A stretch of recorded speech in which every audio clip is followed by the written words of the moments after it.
જય દ્વારકાધીશ.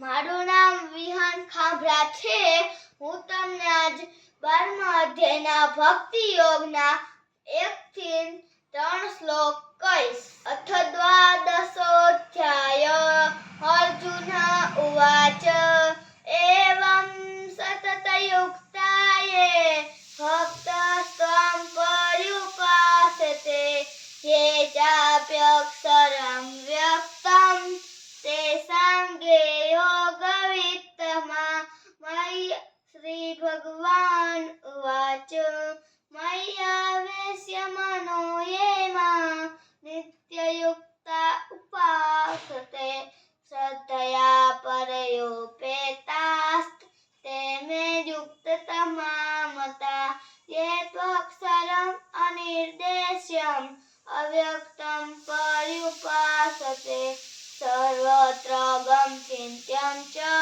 कूटस्थलं अचलं ध्रुवम्. अस्तु. नमस्कार. जय દ્વારકાધીશ.